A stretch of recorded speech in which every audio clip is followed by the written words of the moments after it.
Welcome to the Cory Morgan Show. This is the last one before the full federal election hits. It's been a long 30-some day grind since Justin Trudeau felt he'd be able to call a sudden election and snatch a majority out of the Canadian electorate before anybody really realized what he was doing. It seems to have backfired on him pretty terribly.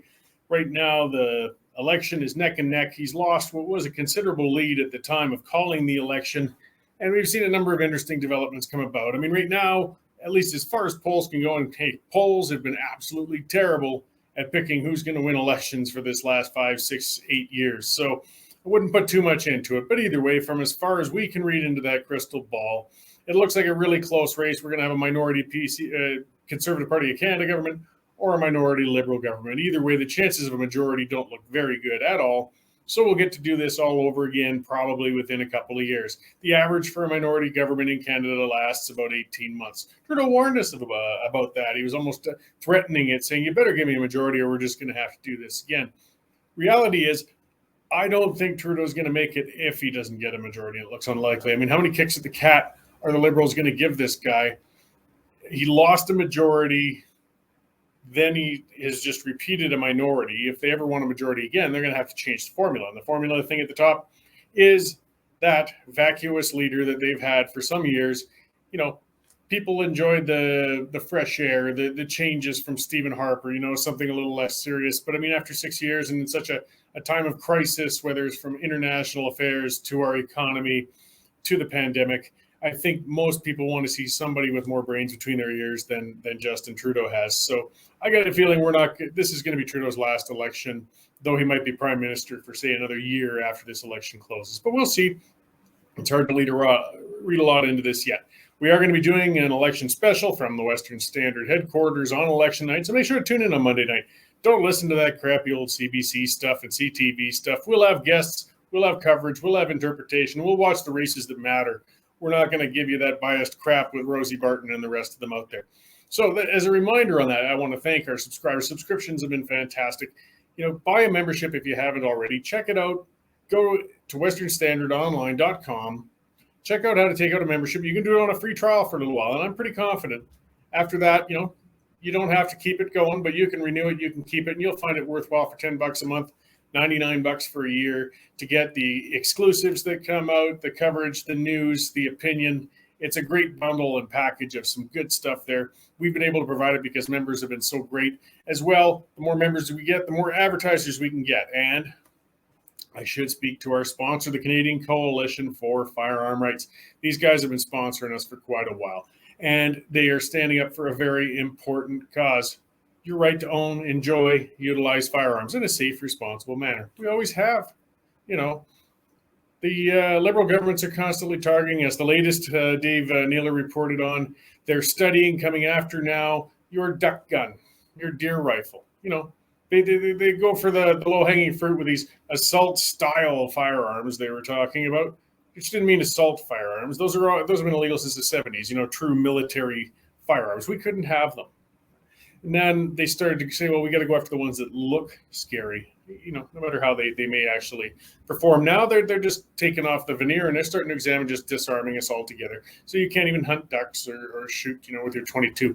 There's no stopping, and you need to stand up. We need to push back. And it takes more than just voting against them. I mean, we saw how quickly O'Toole flip-flopped on it as well.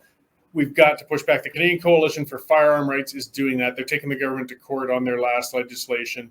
They're unapologetically speaking up for your firearm rights. So check them out, firearmrights.com, and look at why join. And they'll lay out why to join, what they're doing for you. It's important. All of these rights are important. We're in a period of the world right now where rights have been thrown out the window in a mass hysteria to try and battle a virus. How effective it's been, I don't know. It's not looking great, to be honest. I mean, we've really pushed and flogged the vaccines. We've chased people all over the place. We're ostracizing non-vaccinated people now. I get the crap, though. I got to admit, the rabid anti-vaxxers, and yes, guys, you're anti-vaxxers. Don't feed me the garbage of a vaccine hesitant. No, when you light your hair on fire, just out of the fact that I even mentioned that I got vaccinated willingly, both jabs, you're an anti-vaxxer. There are a lot of hesitant people out there, absolutely, and they've got some legitimate concerns. But their voices are being overrun by the goofy anti-vax crowd. That is a minority, but an extremely vocal one out there. These are the ones that were screaming in front of hospitals the other day. You see, we had a great demonstration last Sunday in Calgary and all across the country, all these people speaking up, good guest speakers, rational cases about why we should back off on the restrictions, why individual rights are important, why we can't force medication upon people who don't want it. And then the next day, a bunch of clowns go set up outside of hospitals and demonstrate and lose all that public goodwill that was gained. Why? Why? Why have you guys always got to be nuts?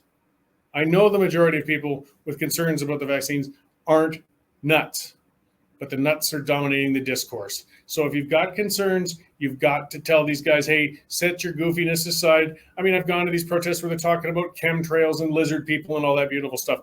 Sideline those people, guys, or you're going to get your rights stomped and trampled on. We try to report on the rational ones as much as possible. We really do. But until that tipping point of rational ones comes around, I'm afraid there's not much going to change. People are standing up and pushing back, though. The WestJet pilots, it's interesting, you know, they could be losing their jobs. And now one of the unions is finally standing up and saying, hey, wait a minute. You can't fire all these guys because they won't take a forced medication. What if there are side effects? What if there are issues? There's things in their pilot agreements that say they can't fly if they have other medical issues going on. So this could actually ground them. They're concerned. They're worried. And the union's pushing back and they're saying, whoa, hang on. You can't fire these guys for refusing to take a medication. This battle's far from done. We're still sorting things out. The world has gone mad. But maybe there's a light at the long-term end of the tunnel. I mean, it's starting to get really questionable. You know, Israel led the world in vaccinations in the first jab, in the second jab. Now they're under their third jab, and guess what? Infections are running wild. I still think vaccinations help. I think they're the way out of things, but they're not working nearly as well as they were pumped up to be. And we can keep chasing around that remaining 10, 15% of people who don't want to get vaccinated. It's not going to make a difference, you guys. I mean, 100% vaccine rate isn't reasonable, and it seems that with the amount that this virus manages to penetrate actually vaccinated people, it's at best just going to mitigate things. So let's start looking at living with it, getting realistic. Unfortunately, the hysteria is taking over. You know, the pitchforks are out for Kenny. He hasn't been leading well through this. There's no getting around that. He hasn't been communicating well. If you're going to hide and hope it goes away, it's not going to work. Then other people will just set the narrative, and they're making it look worse and worse. We're in for some nutty times. Anyways, I sat with Clinton Desveaux this week from the Halifax there, talk about the federal election. You know, he's been on before. I know he drives some of you a little wild, but some of you really like him. I mean, the guy drills down into the polls. He likes the stats. He gives a different point of view. We don't always need an echo chamber. He speaks from a different perspective. And I mean, from what I can gather with things, they're mostly just a toss-up. I really don't know what's going to happen Monday night. I'm sure when we start our coverage, we're going to start with going around and talking about what everybody's predictions are, and most of us will probably be wrong. But it's going to be interesting to watch. With mail-in ballots, we won't get the full results, of course, for a few days, but maybe on Monday night we'll get a good picture of where things are going, if we're going to get a new government or not, and where it's going to go. So thanks for joining, and hang on here, and we'll have this chat with Clinton Desveaux from Halifax. Okay, welcome back to the show, Clinton. This is our last one before the big event, the Super Bowl for political dorks and nerds like us. The election's coming up on this Monday, and the polls have been bouncing all over. Maybe we'll start, you're the poll guy, with just a bit of a rundown of what you think you've been seeing and what we're looking at now. Well, look, over the last 48 hours, the polling numbers have been tightening up. Basically, most, if not all, of the various polling firms have the Liberals either with a 4-point lead or a tie with the Conservatives. What we're seeing when we look at the regional breakdown in places like Ontario, the Liberals have a solid lead right now of about 38% of the vote to somewhere around 32% for the Conservatives. And what's really problematic for the Conservatives right now, as we've talked about on your program for a number of months now, is the vote split issue. Maxime Bernier and his People's Party has been climbing in the polls, you know, somewhere between 5 and 10%, depending on whichever firm you're looking at. So, you know, we're potentially looking at a Liberal majority government. And we're looking at the possibility of Conservative members of Parliament in places like Calgary and Edmonton potentially going down to defeat due to vote splits. Yeah, well, and something in watching that, there's no doubt that the PPC appeals predominantly more to the small C conservatives, the individualist types, the libertarian types. But there have been quite a few indications that the PPC is also pulling a surprising degree, actually, out of traditional liberal supporters, like the 40 to 50-year-old housewives, to put it bluntly, as well as the Green Party's collapse. I mean, there used to be a lot of, naturopaths and anti-vaccination people there. They're pulling a little bit out of that too. So, I mean, there's no doubt they're going to have an impact on a lot of races to a degree, but it's going to be kind of hard to tell exactly which ones might have been pulled which way or which might have been canceled by some liberal votes. Yeah, so your analysis is correct. They are starting to attract a smaller number of voters from people like the Greens.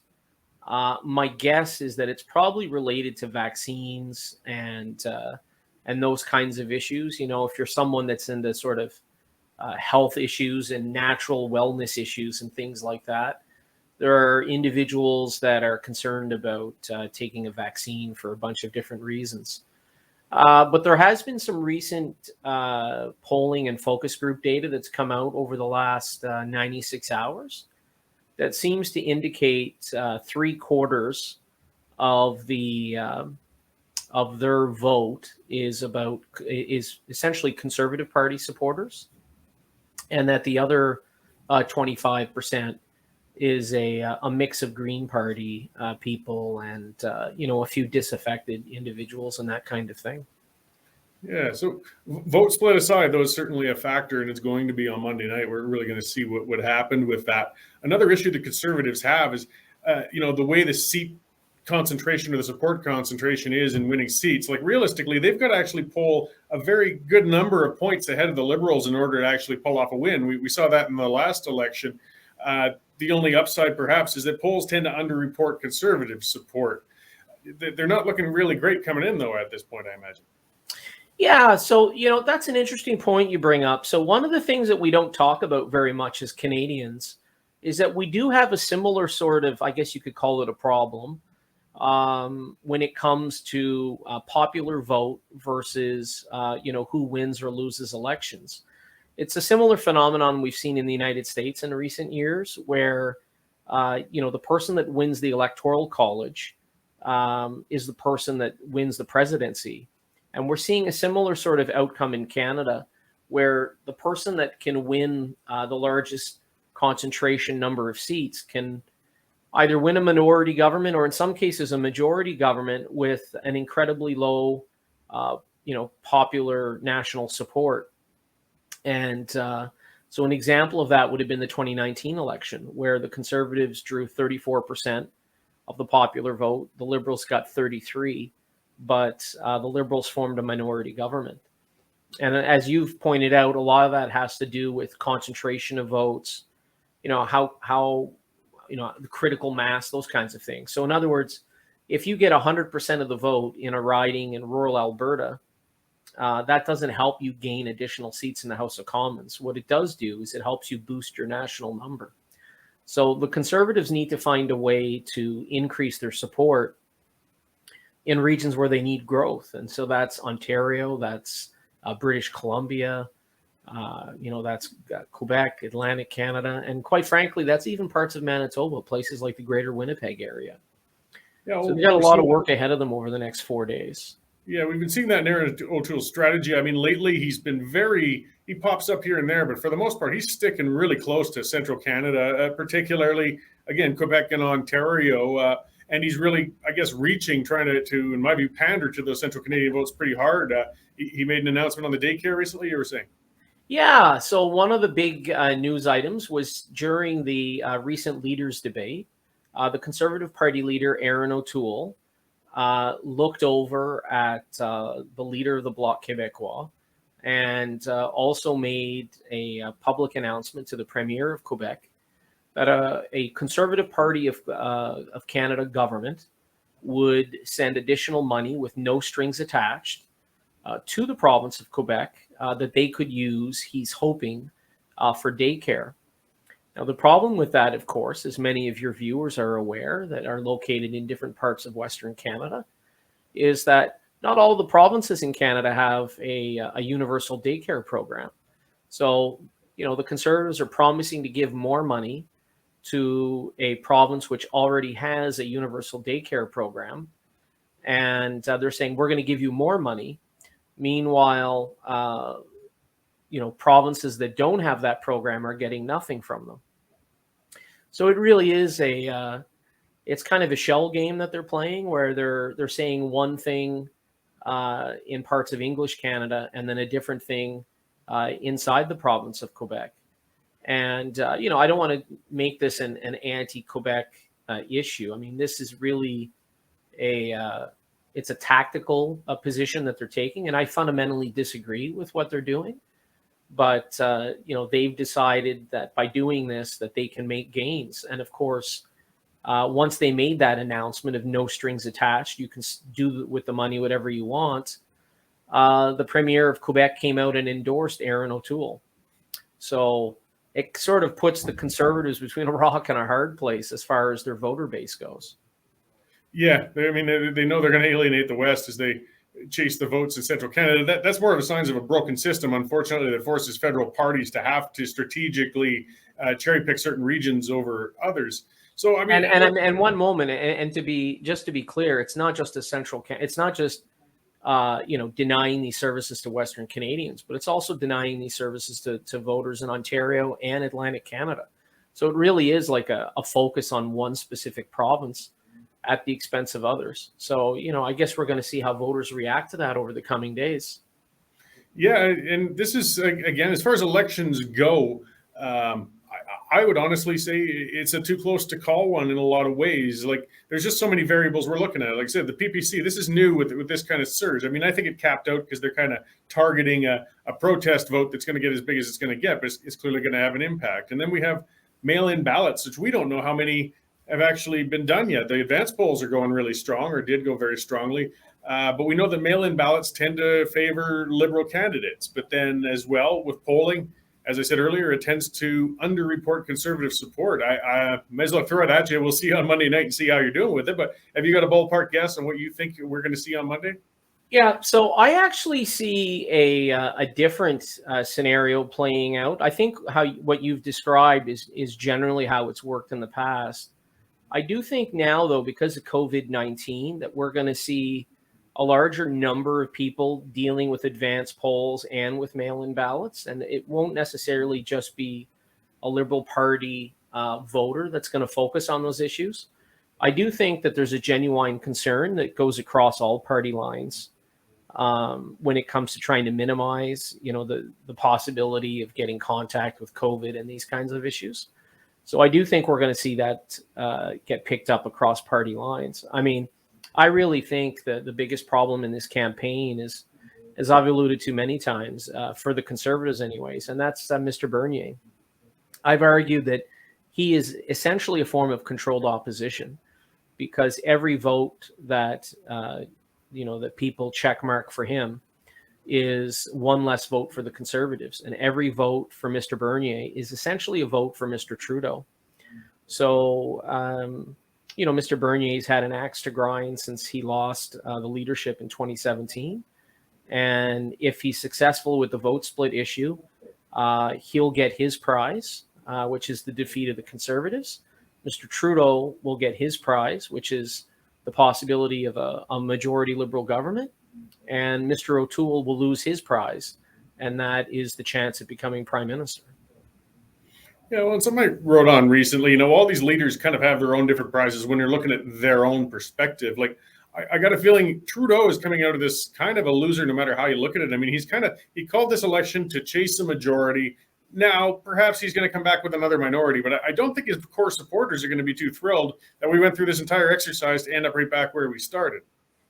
Well, look, I agree with you. I think that if the Liberal Party comes out of this election with fewer seats than what they went in with, it's going to make it incredibly difficult for Mr. Trudeau to hang on.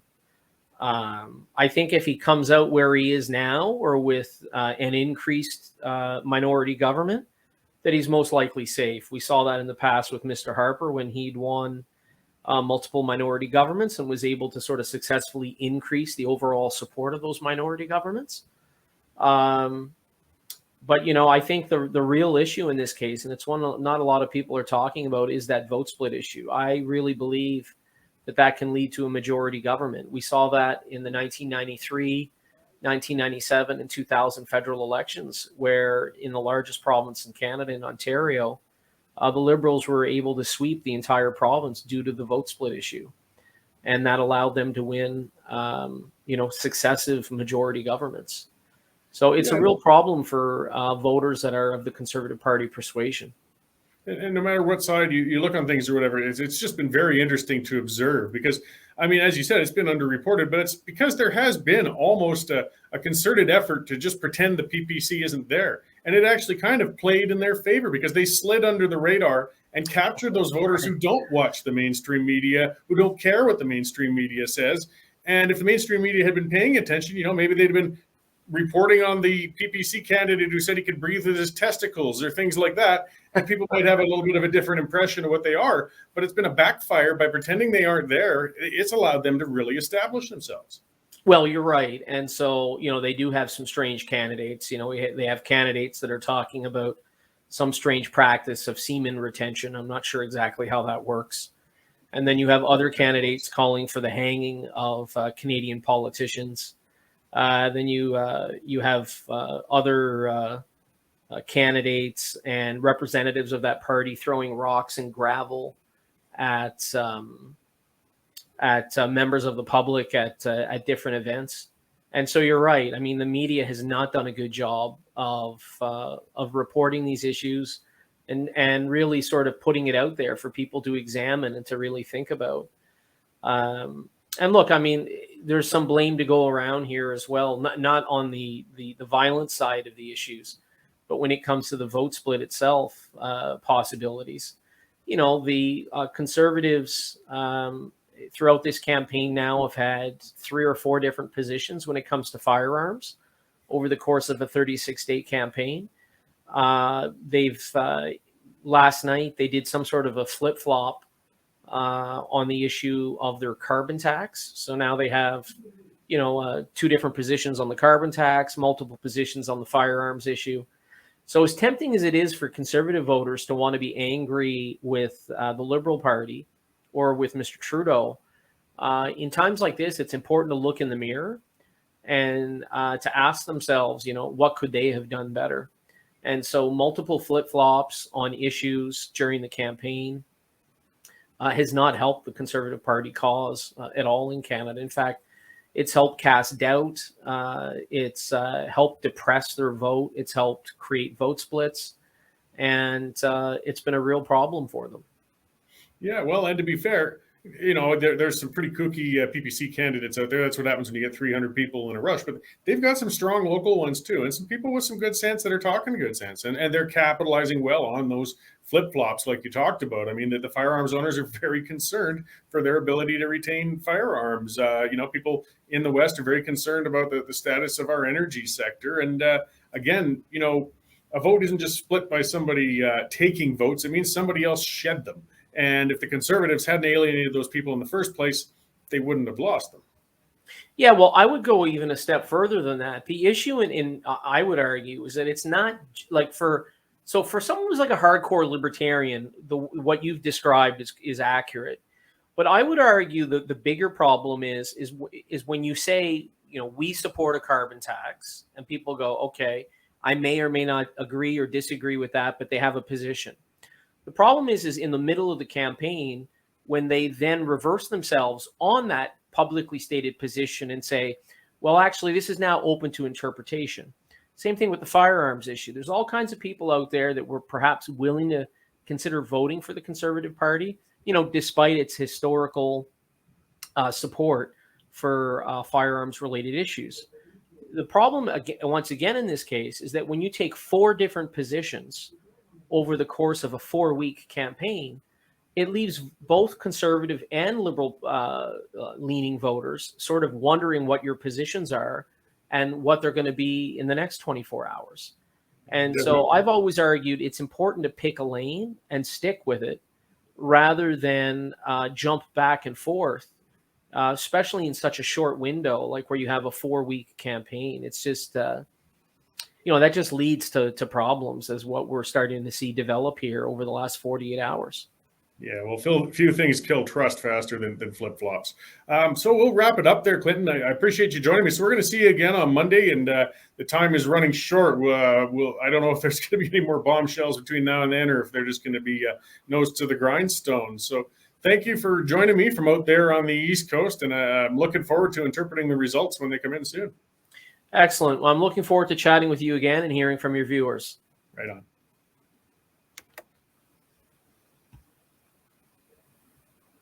How was that?